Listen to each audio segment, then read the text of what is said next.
Hello दोस्तों, मैं गोपी सैनी आपके अपने यूट्यूब चैनल फ्लाइंग दिशा ऑनलाइन क्लासेज में आप सभी का स्वागत करता हूं। और जैसा कि अपन ने पिछले वीडियो में भाषा टॉपिक के बारे में चर्चा की थी।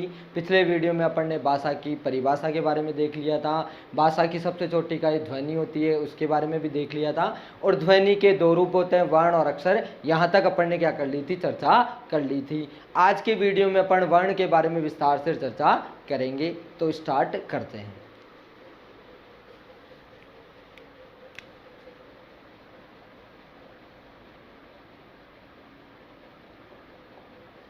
आज के वीडियो में अपन वर्ण के बारे में विस्तार से चर्चा करेंगे।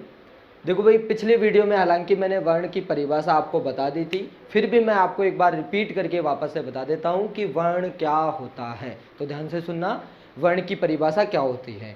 देखो भाई, भाषा की वह छोटी से छोटी इकाई जिसके और अधिक टुकड़े न किए जा सके उसे क्या कहते हैं भाई, वर्ण कहते हैं। हालांकि मैंने आपको एक और परिभाषा बताई थी कि वे ध्वनियाँ जिन्हें और अधिक खंडित न किया जा सके उन्हें क्या कहा जाता है भाई, वर्ण कहा जाता है। ठीक है, ये मैंने आपको पिछले वीडियो में भी परिभाषा बताई थी। तो मैंने आपको समझा भी दिया था वर्ण के बारे में। जैसे यदि मैं कहता हूँ कि क, तो क्या आप इसे वर्ण कह सकते हो क्या? तो ये क्या नहीं है भाई, वर्ण नहीं है, क्योंकि अभी मैंने आपको परिभाषा में बताया था कि वे ध्वनियाँ जिन्हें और अधिक खंडित न किया जा सके तो उन ध्वनियों को क्या कहा जाता है भाई, वर्ण कहा जाता है। लेकिन मैं इसको क्या कर सकता हूँ भाई, और अधिक क्या कर सकता हूँ, खंडित कर सकता हूँ, अर्थात इसको और अधिक तोड़ सकता हूँ। तो मैं कहूँ कि क और ए, तो मैं इसको क्या कह सकता हूँ भाई, इन दोनों को क्या कह सकता हूँ, मैं वर्ण कह सकता हूँ। क्यों कह सकता हूँ? क्योंकि ये इनको मैंने क्या कर दिया भाई, इसको खंडित कर दिया है, अर्थात मैं इसके और अधिक टुकड़े नहीं कर सकता। इनके मैं और अधिक क्या नहीं कर सकता हूँ भाई, टुकड़े नहीं कर सकता हूँ। इसी कारण इनको मैं क्या कहूँगा भाई, वर्ण कहूँगा। जबकि मैं इसको क्या नहीं कह सकता, वर्ण नहीं कह सकता, क्योंकि इसके और अधिक टुकड़े किए जा सकते हैं। तो मैंने जो परिभाषा बताई है वो हालांकि मैंने समझा दी है। एक बार मैं वापस से रिपीट कर देता हूँ परिभाषा को, कि वर्ण की परिभाषा क्या होती है कि भाषा की वह छोटी से छोटी इकाई जिसके और अधिक टुकड़े न किए जा सके, जिसे और अधिक खंडित न किया जा सके, उसे क्या कहते हैं भाई, वर्ण कहते हैं। यहां तक अपन ने पिछले वीडियो में देख लिया था। आगे अपन चर्चा करते हैं।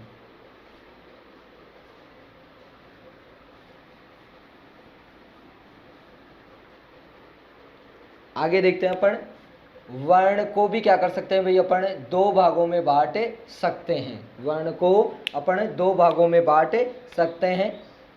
पहला है स्वर, पहला कौन सा है भाई, स्वर है, और दूसरा है व्यंजन।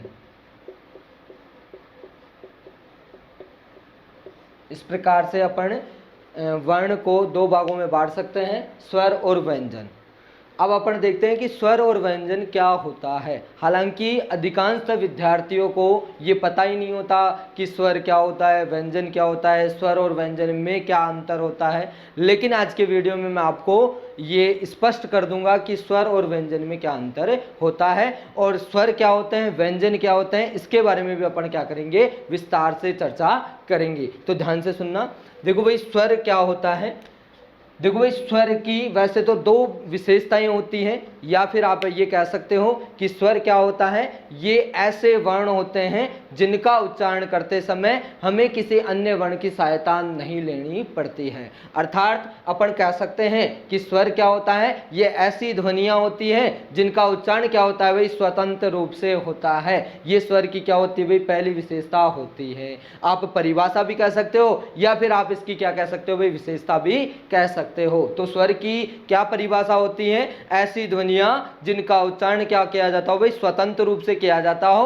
अर्थात दूसरे शब्दों में कह सकते हैं कि ऐसी ध्वनियां जिनका उच्चारण करते समय हमें किसी अन्य वर्ण की सहायता न लेनी पड़े, तो उन ध्वनियों को क्या कहा जाता है भाई, स्वर कहा जाता है। और दूसरी विशेषता स्वर की क्या होती है, जितने भी स्वर होते हैं उन सभी की क्या होती है भाई, मात्राएं भी होती है। ठीक है, तो क्या आपके समझ में आ रहा है? स्वर की दो विशेषताएं होती है। पहली विशेषता, एक तो इनका उच्चारण स्वतंत्र रूप से होता है, और दूसरी विशेषता जितने भी स्वर होते हैं उन सभी की क्या होती है भाई, मात्राएं भी होती है। ठीक है, तो एक बार अपन देख लेते हैं। मैं आपके सामने लिख देता हूं ताकि आपके समझ में आ सके। जैसे पहली विशेषता क्या होती है भाई स्वर की, इनका जो उच्चारण होता है वो क्या होता है भाई, स्वतंत्र होता है। ठीक है, उच्चारण क्या होता है भाई, स्वतंत्र होता है। तो आप कह सकते हो कि उच्चारण क्या होता है भाई, स्वतंत्र होता है। और दूसरी विशेषता क्या होती है, जितने भी स्वर होते हैं उनकी क्या होती है भाई, मात्राएं होती है। जितने भी स्वर होते हैं उन सभी की क्या होती है भाई, मात्राएं होती हैं। इसी प्रकार अपन व्यंजन के बारे में भी देख लेते हैं कि व्यंजन क्या होता है, इसकी परिभाषा क्या होती है। तो ध्यान से सुनना, व्यंजन क्या होता है भाई, ये ऐसी ध्वनियां होती हैं जिनका उच्चारण करते समय हमें किसी अन्य स्वर ध्वनि की या अन्य ध्वनियों की क्या होती है भाई, आवश्यकता पड़ती है। या फिर आप दूसरे शब्दों में कह सकते हैं कि ऐसे वर्ण जिनका उच्चारण करते समय हमें किसी अन्य वर्ण की सहायता लेनी पड़े तो वे वर्ण क्या कहलाते हैं भाई, व्यंजन वर्ण कहलाते हैं। या ऐसी ध्वनियां जिनका उच्चारण करते समय हमें किसी अन्य ध्वनि की आवश्यकता पड़े तो उन ध्वनियों को क्या कहा जाता है भाई, व्यंजन कहा जाता है। या फिर आप ऐसे भी कह सकते हो कि जो स्वर की, ऐसी ध्वनियां जो स्वर की सहायता से उच्चारित की जाती है, ऐसी ध्वनियां जो स्वर की सहायता से उच्चारित की जाती हैं उन ध्वनियों को व्यंजन कहा जाता है। तो क्या आपके स्वर और व्यंजन में अंतर समझ में आ रहा है भाई? देखो, स्वर में तो क्या होता है कि उच्चारण क्या होता है, स्वतंत्र रूप से होता है, जबकि इसके विपरीत व्यंजन में क्या होता है भाई, उच्चारण स्वतंत्र रूप से नहीं होता, स्वर की सहायता से उच्चारण किया जाता है इसका। ठीक है, तो आप ये कह सकते हैं अपन कि इसका उच्चारण है वो किसकी सहायता से किया जाता है भाई, स्वर की सहायता से उच्चारण।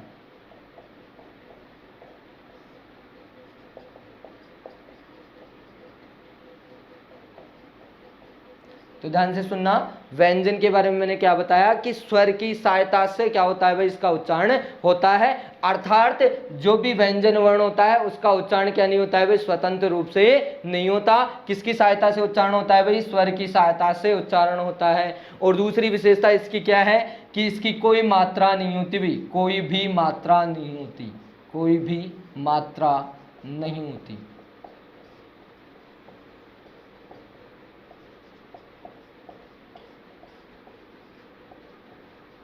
आपकी समझ में आ रहा होगा।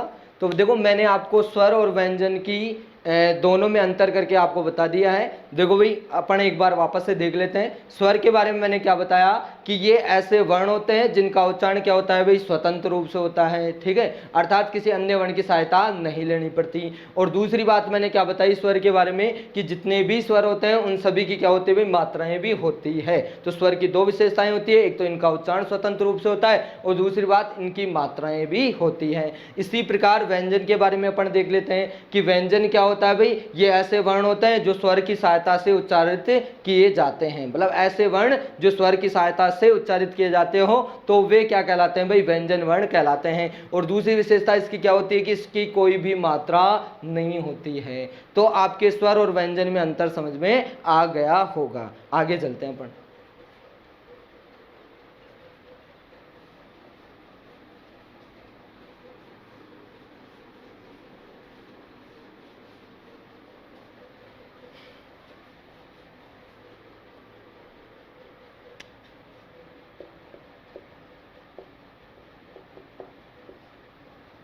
आगे अपन स्वर के बारे में विस्तार से चर्चा करते हैं कि स्वर की, हालांकि मैंने परिभाषा बता दी है आपको। ठीक है, स्वर और व्यंजन में अंतर भी बता दिया आपको। अब अपन विस्तार से चर्चा करेंगे स्वर के बारे में। तो देखो, स्वर की परिभाषा समझ में आ गई है आपको। तो मैं आपको बता देता हूं कि देखो, कई बार परीक्षा में प्रश्न पूछ लिया जाता है कि स्वरों की संख्या कितनी होती है। तो कई विद्यार्थियों के माइंड में इस प्रश्न से लेकर बहुत सारे डाउट होते हैं, लेकिन आज मैं उन सभी डाउटों को आपको इस वीडियो में एकदम क्लियर करके बता दूंगा कि स्वरों की संख्या कितनी क्या होती है। ठीक है, और कई बार परीक्षा में भी पूछ लिया जाता है। हालांकि ये बिल्कुल बेसिक क्वेश्चन है लेकिन परीक्षा में पूछा जा सकता है, तो ध्यान से सुनना। तो देखो भाई, स्वरों की संख्या कितनी होती है भाई, 11 होती है। मानक हिंदी में स्वरों की संख्या 11 होती है। और कौन कौन से स्वर होते हैं वो मैं आपको बता देता हूं।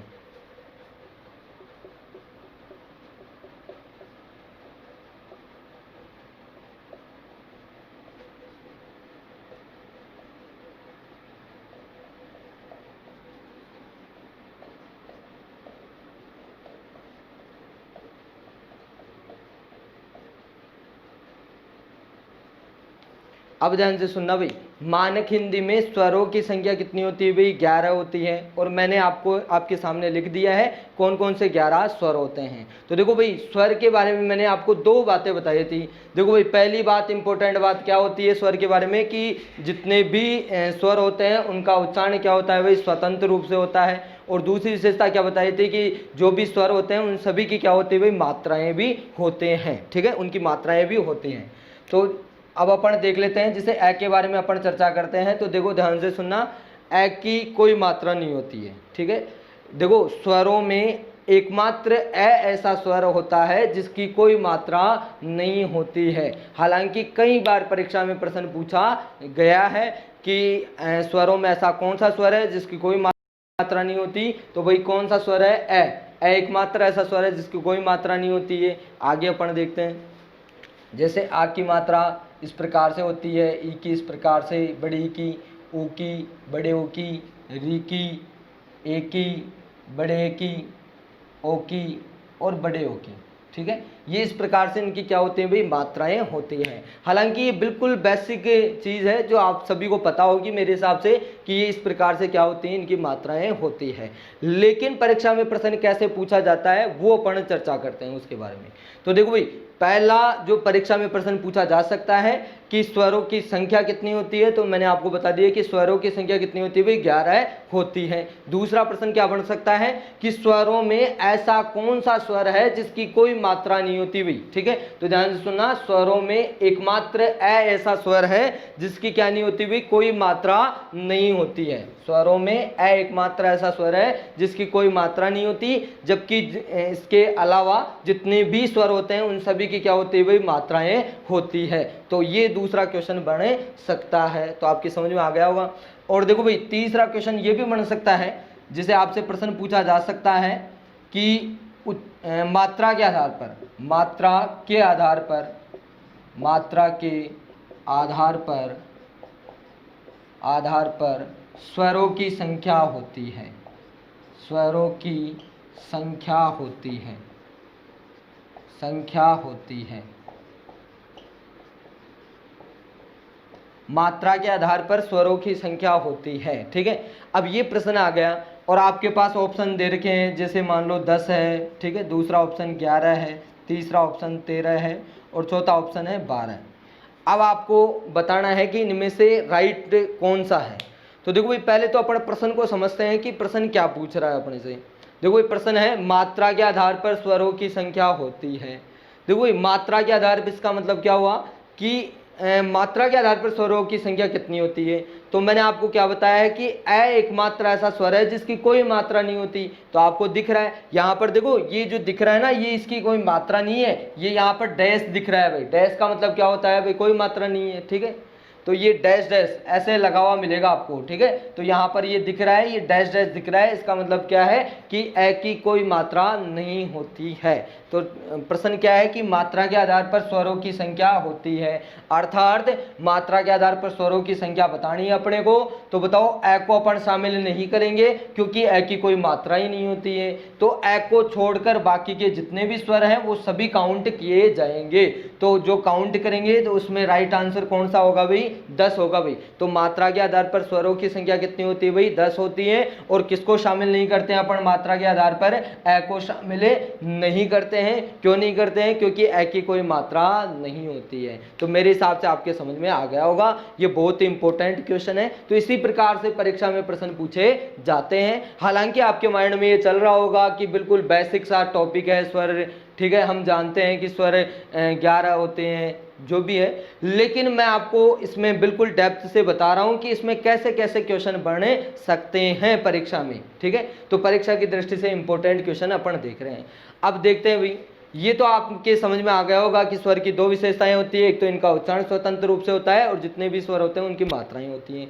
लेकिन मैं आपको एक बात और बता देता हूं, स्वरों में जो री है ना, री, ठीक है, तो री का जैसे ही अपन उच्चारण करते हैं तो री का उच्चारण अपन इस प्रकार से करते हैं, री, अर्थात री के उच्चारण में र और ई शामिल किया जाता है भाई, ठीक है। री के उच्चारण में र और ई शामिल किया जाता है, अर्थात अपन कह सकते हैं कि री का उच्चारण क्या नहीं हो रहा है भाई, स्वतंत्र रूप से नहीं हो रहा है। अर्थात जैसे ही अपन री का उच्चारण कर रहे हैं तो उसमें अन्य वर्ण की सहायता लेनी पड़ रही है कि नहीं लेनी पड़ रही, जबकि इसके विपरीत जैसे अपन अ का उच्चारण करते हैं, आ का उच्चारण करते हैं तो अपने को किसी अन्य वर्ण की सहायता नहीं लेनी पड़ती है। जबकि इसके विपरीत जैसे ही अपन री का उच्चारण करते हैं तो उसमें री अर्थात र और ई शामिल हो गया है भाई, ठीक है। तो इसका उच्चारण क्या नहीं हो रहा है भाई, स्वतंत्र रूप से नहीं हो रहा है, अर्थात अपने को अन्य वर्ण की सहायता लेनी पड़ रही है। तो देखो एक क्वेश्चन ये भी बन सकता है, अगर यहाँ पर क्वेश्चन ऐसा हो, ठीक है, मात्रा के आधार पर स्वरों की संख्या होती है, तो यदि क्वेश्चन ऐसा हो कि उच्चारण के आधार पर, ध्यान से सुनना, देखो चौथा क्वेश्चन ऐसे बन सकता है कि उच्चारण के आधार पर स्वरों की संख्या होती है और फिर आपको यही ऑप्शन दिए जाए तो फिर आपको कौन सा राइट लगाना है, तो ध्यान से सुनना, उच्चारण के आधार पर स्वरों की संख्या कितनी होती है भाई, 10 ही होती है। लेकिन कौन से स्वर को शामिल नहीं किया जाता उच्चारण के आधार पर, री को शामिल नहीं किया जाता है। किसको शामिल नहीं किया जाता भाई, री को शामिल नहीं किया जाता है, क्योंकि री का उच्चारण क्या नहीं होता है भाई, स्वतंत्र रूप से नहीं होता है। तो मेरे हिसाब से आपके लगभग बातें समझ में आ रही होगी कि पहला क्वेश्चन मैंने क्या बताया कि स्वरों की संख्या कितनी होती है, तो मैंने क्या बताया भाई 11 होती है, ठीक है, वो आपके समझ में आ गया होगा कि कैसे 11 होती है। दूसरा प्रश्न मेरा ये था कि मात्रा के आधार पर स्वरों की संख्या कितनी होती है, तो आपने बताया कि 10 होती है। कैसे होती है, क्योंकि ए की कोई मात्रा नहीं होती, इस कारण मात्रा के आधार पर इसको स्वरों में शामिल नहीं किया जाता है। इसी प्रकार तीसरा क्वेश्चन क्या था मेरा कि उच्चारण के आधार पर स्वरों की संख्या होती है, तो उसमें भी आपने कितनी बताई भाई, 10 ही बताइए। क्यों बताया है, क्योंकि री को उच्चारण के आधार पर स्वरों में शामिल नहीं किया जाता है, क्योंकि इसका उच्चारण स्वतंत्र रूप से नहीं होता है। फिर आपके माइंड में ये प्रश्न आ रहा होगा, फिर इन दोनों को स्वर क्यों माना गया है, ठीक है, इन दोनों को स्वर क्यों माना गया है, उसके पीछे मैं कारण बता देता हूं। देखो पहले ही मैंने आपको बता दिया था कि स्वर की 2 विशेषताएं होती हैं भाई, और उन दोनों विशेषताओं में से जो भी विशेषता जो भी वर्ण रखता है वो वर्ण स्वरों की कैटेगरी में शामिल किया जाएगा। देखो भाई 2 विशेषताएं कौन कौन सी बताई थी मैंने, पहली विशेषता एक तो इनका उच्चारण स्वतंत्र रूप से होता है, और दूसरी विशेषता मैंने क्या बताई थी कि जो भी स्वर होते हैं उनकी मात्राएं भी होती है। तो देखो भाई ए को स्वरों में शामिल क्यों किया गया है, क्योंकि इसका उच्चारण क्या हो रहा है भाई, स्वतंत्र रूप से हो रहा है। हालांकि इसकी मात्रा नहीं है, लेकिन इसका उच्चारण तो स्वतंत्र रूप से हो रहा है, अर्थात ये स्वर की विशेषता रखता है भाई, इसी कारण इसको स्वरों की कैटेगरी में शामिल किया गया है। इसी प्रकार री का उच्चारण क्या नहीं हो रहा है भाई, स्वतंत्र रूप से नहीं हो रहा है, लेकिन इसकी मात्रा तो है, तो इस कारण इसको क्या मान लिया गया भाई, स्वर मान लिया गया। इसका उच्चारण तो स्वतंत्र रूप से हो रहा है, इस कारण इसको स्वर मान लिया गया, और इसकी मात्रा होने के कारण इसको क्या मान लिया गया भाई, स्वर मान लिया गया है। तो स्वर की कैटेगरी में तो आते हैं, लेकिन यदि आपसे कोई पूछता है कि मात्रा के आधार पर स्वरों की संख्या कितनी होती है, तब आपको 10 बतानी है। किसको शामिल नहीं करना है भाई, ए को शामिल नहीं करना है। इसी प्रकार यदि आपसे प्रश्न पूछा जाए कि उच्चारण के आधार पर स्वरों की संख्या कितनी होती है, तब भी आपको कितनी बतानी है भाई, 10 ही बतानी है। किसको शामिल नहीं करना है भाई, री को शामिल नहीं करना है। तो ये अपने स्वर से संबंधित ऐसे बहुत सारे क्वेश्चन थे जो आपकी परीक्षा की दृष्टि से बहुत ही इंपॉर्टेंट है, तो अपन बिल्कुल डेप्थ से पढ़ रहे हैं भाई इस टॉपिक को, ठीक है। आगे अपन चर्चा करते हैं इसके बारे में।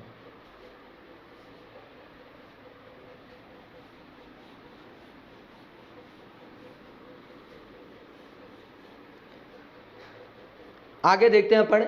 देखो भाई कई विद्यार्थियों के माइंड में ऐसे चलता है कि सर हमने तो अंग्र अह के बारे में भी सुना है, अंग्र अह, ठीक है भाई, क्या इसको आप स्वर नहीं मानते हो क्या इनको, ठीक है भाई। हमने तो जो छोटी क्लासों में अंग्र अह के बारे में भी सुना है कि अंग्र अह को भी स्वरों में शामिल किया जाता है, इनको भी क्या माना जाता है भाई, स्वर माना जाता है। हालांकि ये आपने पढ़ा है, लेकिन मैं आपको बता देता हूं कि अंग्र अह क्या नहीं है भाई, स्वर नहीं है। क्यों नहीं है, इसके पीछे कारण भी बता देता हूं मैं आपको।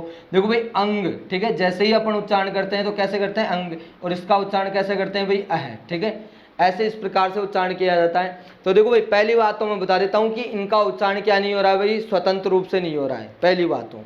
फिर दूसरी बात, अंग्र अह की कोई मात्रा भी नहीं होती है। तो फिर बताओ इसको स्वरों में शामिल क्यों किया जाए। भाई देखो मैंने क्या बताया कि स्वर की दो विशेषताएं होती है, इनका उच्चारण स्वतंत्र रूप से होना चाहिए या फिर इनकी मात्राएं होनी चाहिए। तो क्या इसका इनका उच्चारण स्वतंत्र रूप से हो रहा है, क्या नहीं हो रहा, और न ही इनकी कोई मात्राएं हैं, तो बताओ इनको फिर स्वरों में शामिल क्यों किया जाए। ठीक है, तो ये मैंने बिल्कुल आपको लॉजिक से बताया है कि इनको स्वरों में शामिल नहीं किया जाता है। क्यों नहीं किया जाता है वो भी मैंने आपको बता दिया है। भाई इनका उच्चारण स्वतंत्र रूप से नहीं होता है और न ही इनकी कोई मात्राएं होती हैं। तो फिर बताओ अगर अपन इनको स्वरों में शामिल नहीं करेंगे तो फिर इनको किस नाम से जाना जाता है, या इनके लिए कौन सी अलग से कैटेगरी दी गई है, उसके बारे में अपन चर्चा करते हैं। तो ध्यान से सुनना, इनको अपन अयोग व वर्ण का कहते हैं। ठीक है, क्या कहते हैं अपन, अयोग व वर्ण कहते हैं। भी इसको अलग से कैटेगरी दी गई हुई, इनको अयोग व वर्ण के नाम से अलग से कैटेगरी दी गई है। अब समझते हैं अपन भाई इनको अयोग व वर्ण ही क्यों कहा गया है, ये भी मैं आपको जवाब दूंगा इस वीडियो में। मैं आपको ये भी बताऊंगा कि अंग्र अह को अपन अयोग व वर्ण ही क्यों कहते हैं। इसको अपन और भी तो नाम दे सकते थे, अयोग व वर्ण ही क्यों नाम दिया अपन ने, हालांकि इनको अपन ने स्वर नहीं माना, लेकिन अपन ने अयोग व वर्ण ही नाम क्यों दिया, इसके पीछे भी जो लॉजिक है, जो कारण है, वो मैं आपको बताऊंगा। तो ध्यान से सुनना भाई, बहुत ही इंपॉर्टेंट बात है।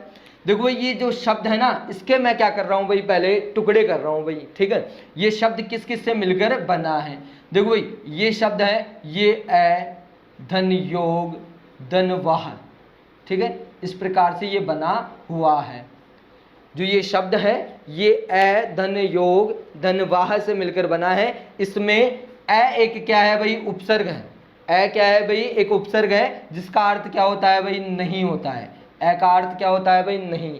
योग इसमें क्या है भाई, मूल शब्द है, और योग का मतलब क्या होता है भाई, शामिल होना। अपन बोलते हैं ना योग, योग मतलब जोड़ना, शामिल होना। इसी प्रकार वाह का मतलब क्या होता है भाई, साथ साथ चलना।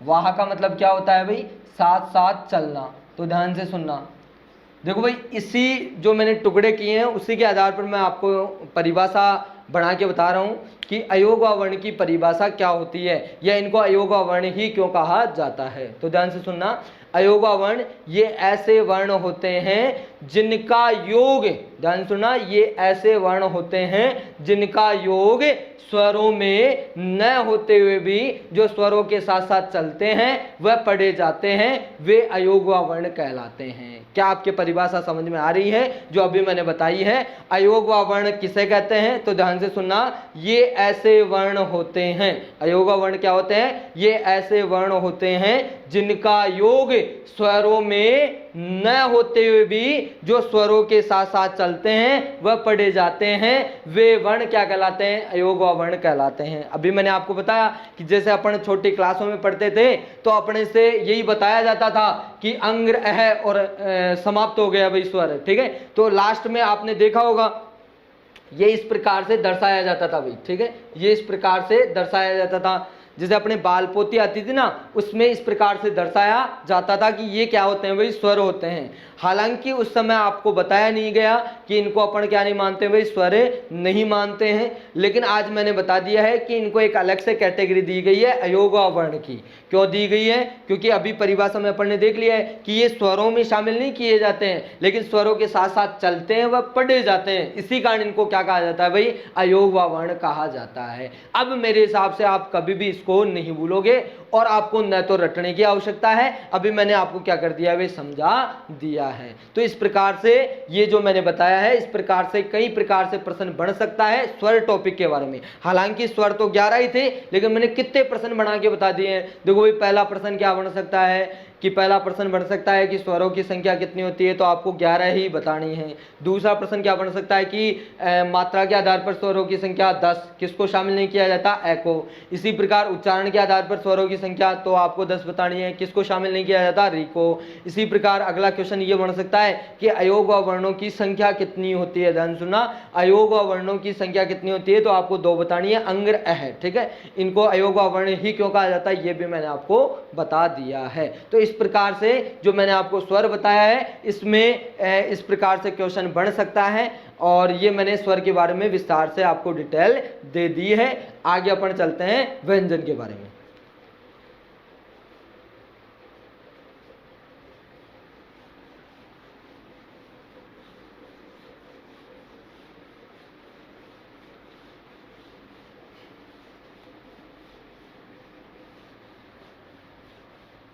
के बारे में अपन चर्चा कर रहे थे। आगे अपन स्टार्ट करते हैं व्यंजन।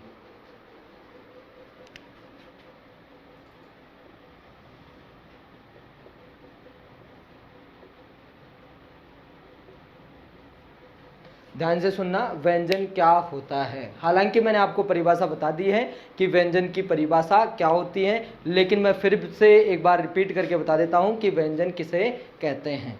देखो भाई, वे वर्ण जिनका उच्चारण करते समय हमें किसी अन्य वर्ण की सहायता लेनी पड़े तो वे वर्ण क्या कहलाते हैं भाई, व्यंजन वर्ण कहलाते हैं। या फिर आप कह सकते हैं कि वे ध्वनियाँ जिनका उच्चारण स्वरों की सहायता से किया जाता है तो वे ध्वनियाँ क्या कहलाती है भाई, व्यंजन कहलाती है या व्यंजन ध्वनियाँ कहलाती है। ठीक है, अब ध्यान से सुनना भाई, व्यंजन को मुख्य रूप से 3 भागों में बांटा जा सकता है। व्यंजन को मुख्य रूप से 3 भागों में बांटा जा सकता है। उसमें पहला है स्पर्शी व्यंजन। पहला कौन सा है भाई, स्पर्शी व्यंजन। दूसरा है अंतस्थ व्यंजन।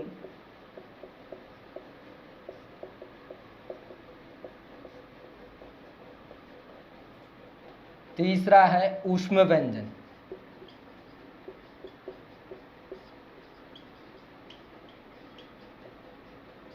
इस प्रकार से व्यंजन को मुख्य रूप से 3 भागों में बांटा जा सकता है। पहला है स्पर्शी व्यंजन, दूसरा है अंतस्थ व्यंजन और तीसरा है ऊष्म व्यंजन। इनके बारे में अपन विस्तार से चर्चा करते हैं। तो ध्यान से सुनना, स्पर्शी व्यंजन के बारे में। देखो भाई, स्पर्शी व्यंजन, स्पर्शी व्यंजन में स्पर्श शब्द का शाब्दिक अर्थ होता है भाई छूना। ठीक है, स्पर्शी व्यंजन में स्पर्श शब्द का शाब्दिक अर्थ होता है भाई छूना। अर्थात स्पर्शी व्यंजन वर्ण क्या होते हैं, ध्यान से समझना है आपको। स्पर्शी व्यंजन वर्ण क्या होते हैं, ये ऐसे व्यंजन वर्ण होते हैं जिनका उच्चारण करते समय हमारे मुख के कोई न कोई 2 अवयव आपस में क्या करते हैं भाई, स्पर्श करते हैं। वापस से मैं रिपीट कर रहा हूं, स्पर्शी व्यंजन वर्ण क्या होते हैं, ये ऐसे व्यंजन वर्ण होते हैं जिनका उच्चारण करते समय हमारे मुख के कोई न कोई 2 अवयव आपस में क्या करते हो, स्पर्श करते हो, तो वे स्पर्शी व्यंजन वर्ण कहलाते हैं। देखो भाई, मैंने आपको परिभाषा में एक शब्द बोला है भाई, अवयव। ठीक है, अवयव, तो ध्यान से समझना, अवयव कहा है मैंने। ठीक है, अव्यय नहीं कहा है अभी, अव्यय नहीं कहा है, अवयव कहा है। इन दोनों में क्या होता है भाई, अंतर होता है। अवयव का अर्थ होता है भाई भाग या हिस्सा, आप कह सकते हो भाग या हिस्सा। और इसी प्रकार अव्यय का मतलब क्या होता है भाई, जिसमें परिवर्तन न हो सके।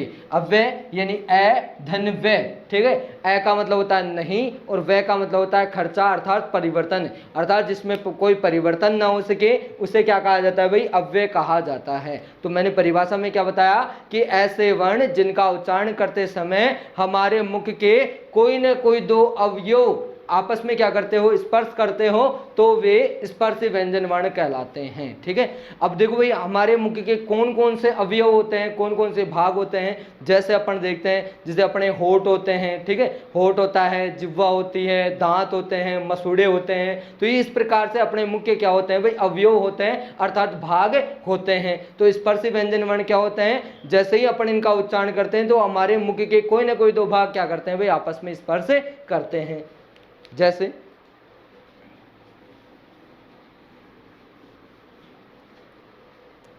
आगे देखते हैं, स्पर्शी व्यंजन को अपन क्या कर सकते हैं भाई, 5 भागों में बांट सकते हैं। या फिर आप कह सकते हो कि इन्हें अपन 5 वर्गों में बांट सकते हैं भाई। ठीक है, कितने वर्गों में, 5 वर्गों में अपन क्या कर सकते हैं, इनको बांट सकते हैं। जैसे पहला है क वर्ग है, दूसरा च वर्ग है, तीसरा ट वर्ग है,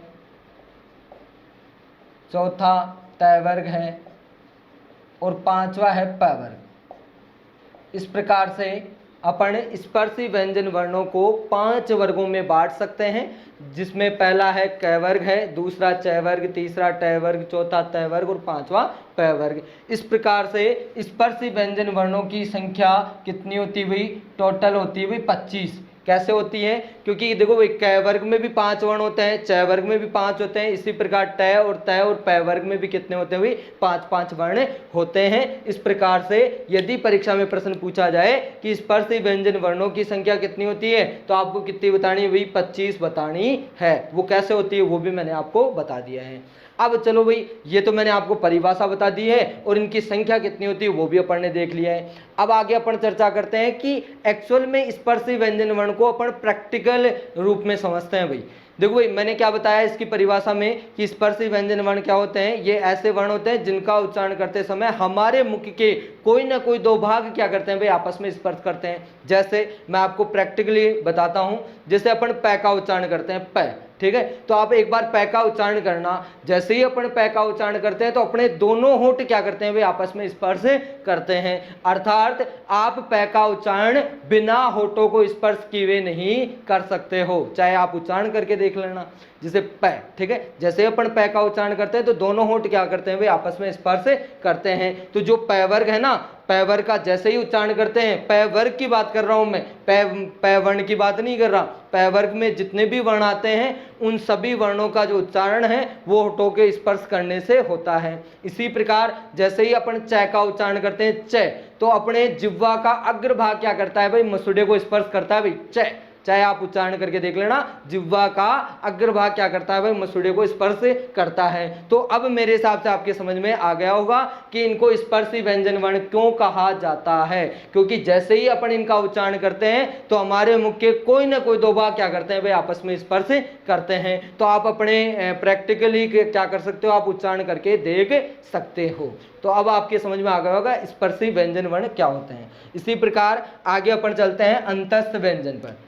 तो देखो अंतस्थ व्यंजन वर्ण में अंतस्थ शब्द का शाब्दिक अर्थ होता है भाई अंदर या भीतर की ओर, अंदर या भीतर की ओर। अंतस्थ व्यंजन वर्ण में अंतस्थ शब्द का शाब्दिक अर्थ होता है भाई अंदर या भीतर की ओर। अब देखते हैं भाई अंतस्थ व्यंजन वर्ण क्या होते हैं, तो ध्यान से सुनना, ये ऐसे व्यंजन वर्ण होते हैं जिनका उच्चारण करते समय प्राण वायु हमारे मुख के क्या जाती है भाई अंदर जाती है। अर्थात अंतस्थ व्यंजन वर्ण ऐसे व्यंजन वर्ण होते हैं जिनका उच्चारण करते समय प्राण वायु हमारे मुख के क्या जाती हो भाई अंदर जाती हो, तो वे अंतस्थ व्यंजन वर्ण कहलाते हैं। तभी तो अंतस्थ का अर्थ होता है अंदर या भीतर की ओर। अर्थात ये ऐसे व्यंजन वर्ण होते हैं जिनका उच्चारण करते समय जो हवा ना ऑक्सीजन वो हमारे मुख के क्या जाती है भाई अंदर जाती है। और इनकी संख्या कितनी होती है भाई 4 होती है। ये कौन कौन से होते हैं, य, र, ल और व, ठीक है, ये इस प्रकार से कितने होते हैं भाई 4 होते हैं जो क्या होते हैं भाई अंतस्थ व्यंजन वर्ण होते हैं। इनको अंतस्थ व्यंजन वर्ण ही क्यों कहा जाता है, क्योंकि जैसे ही अपन इनका उच्चारण करते हैं तो हवा है ना ऑक्सीजन जिसे अपन कह सकते हैं प्राणवायु वो हमारे मुख के क्या जाती है भाई अंदर जाती है, ठीक है। इसी प्रकार आगे अपन चर्चा करते हैं ऊष्म व्यंजन पर। तो देखो भाई ऊष्म व्यंजन वर्ण में ऊष्म शब्द का शाब्दिक अर्थ क्या होता है भाई गर्म होता है। ऊष्म शब्द का शाब्दिक अर्थ क्या होता है भाई गर्म होता है। अर्थात ऊष्म व्यंजन वर्ण ऐसे व्यंजन वर्ण होते हैं जिनका उच्चारण करते समय हमारे मुख से गर्म हवा ग्रसण करती हुई क्या निकलती हो बाहर निकलती हो, तो वे वर्ण क्या कहलाते हैं भाई ऊष्म व्यंजन वर्ण कहलाते हैं। एक बार मैं वापस से रिपीट कर रहा हूं, ऊष्म व्यंजन वर्ण क्या होते हैं, ये ऐसे व्यंजन वर्ण होते हैं जिनका उच्चारण करते समय हमारे मुख से गर्म हवा ग्रसण करती हुई क्या निकलती हो बाहर निकलती हो, तो वे ऊष्म व्यंजन वर्ण कहलाते हैं। इनकी संख्या भी कितनी होती है भाई 4 होती है। ये कौन कौन से होते हैं, श, श और है। अर्थात अपन कह सकते हैं श से शलगम, षटकोण, स्लेट और है, ये इस प्रकार से क्या होते हैं भाई 4 होते हैं। इनकी संख्या भी कितनी होती है भाई 4 होती है। और जैसे ही अपन इनका उच्चारण करते हैं तो हमारे मुख से गर्म हवा बाहर निकलती है भाई, जैसे श है, ठीक है, तो गर्म हवा क्या निकलती है बाहर निकलती है। इनका उच्चारण करते हैं तो हवा बाहर निकलती है। और अंतस्थ व्यंजन वर्ण में क्या होता है कि हवा क्या जाती है भाई अंदर की तरफ जाती है। तो ये इस प्रकार से क्या हो गए भाई व्यंजन वर्ण हो गए हैं। तो देखो एक बार वापस से मैं बता देता हूं कि व्यंजन को अपन 3 भागों में बांट सकते हैं, स्पर्शी व्यंजन, अंतस्थ व्यंजन, ऊष्म व्यंजन।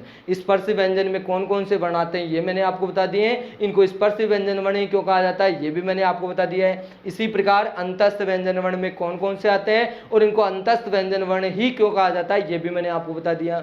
इसी प्रकार ऊष्म व्यंजन में कितने आते हैं और इनको ऊष्म व्यंजन वर्ण ही क्यों कहा जाता है, ये भी मैंने आपको बता दिया है। अब ध्यान से सुनना भाई, यहां से एक प्रश्न बन सकता है परीक्षा की दृष्टि से कि व्यंजनों की संख्या कितनी होती है। ठीक है, ये प्रश्न बन सकता है कि व्यंजनों की संख्या कितनी होती है। तो आपको ऑप्शन मिले, जैसे आपको ऑप्शन में मिल सकता है, जैसे फर्स्ट ऑप्शन मिल सकता है 33, ठीक है, सेकंड ऑप्शन 36, थर्ड ऑप्शन 35 और फोर्थ ऑप्शन आपको मिल सकता है 40। ठीक है, तो अब आपको बताना है कि व्यंजनों की संख्या कितनी होती है। तो आपको कितनी बतानी है भाई, व्यंजनों की संख्या होती है भाई 33। ठीक है, व्यंजनों की संख्या कितनी होती है भाई 33 होती है। ये कैसे होती है वो भी अपन देख लेते हैं। देखो भाई, अगर अपन इनको काउंट करते हैं तो देखो स्पर्शी व्यंजनों की संख्या कितनी हो गई 25। ठीक है, अंतस्थ व्यंजनों की संख्या 4 और ऊष्म व्यंजनों की संख्या 4। तो बताओ टोटल कितने हुए हैं भाई, यदि अपन इनको काउंट करते हैं तो ये टोटल कितने हुए भाई, ये टोटल हो गए हैं 33 हो गए भाई। ठीक है, ये टोटल कितने हो गए भाई 33 हो गए। तो यदि परीक्षा में प्रश्न पूछा जाए कि व्यंजनों की संख्या कितनी होती है तो आपको 33 ही बतानी है। 25 से 4 29, 29 और 4 33 हो गए भाई। ठीक है, तो व्यंजनों की संख्या कितनी होती है भाई 33 होती है। अब कई विद्यार्थियों के माइंड में ये प्रश्न उठ रहा होगा कि सर हमने तो इससे भी ज्यादा देखा है। ठीक है, व्यंजनों की संख्या में हमने तो तरह के बारे में भी देखा है, जैसे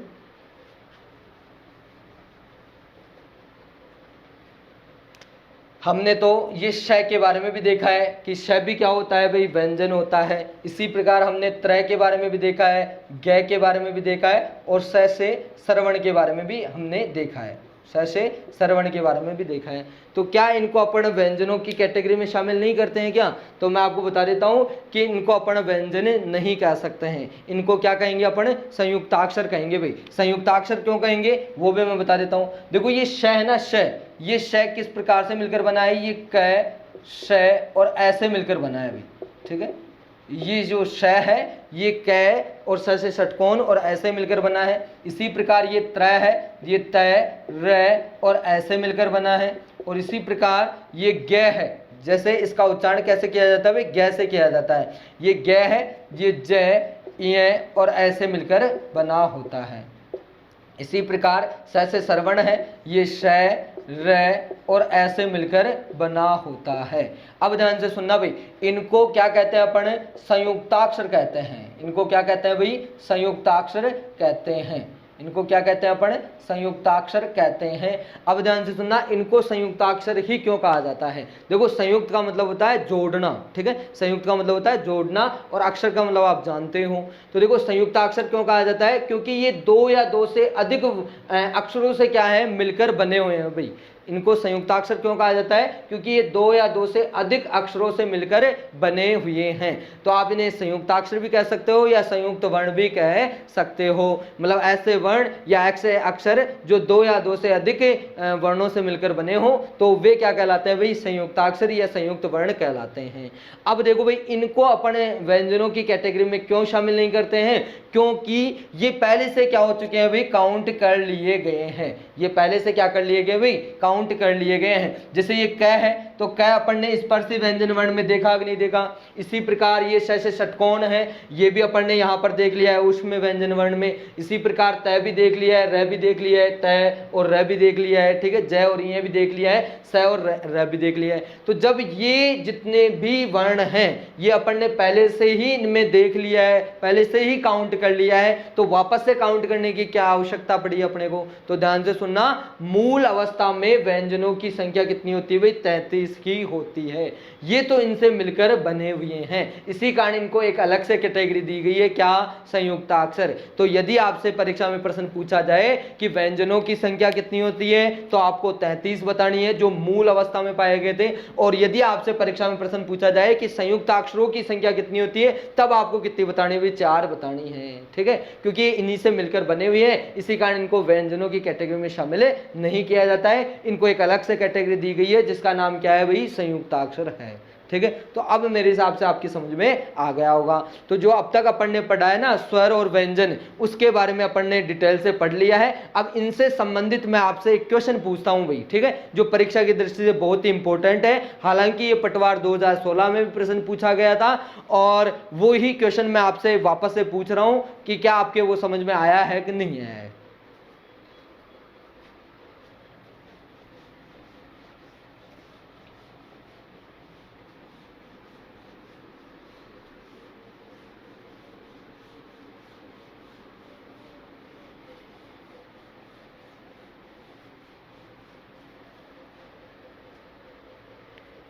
मेरा प्रश्न ये है,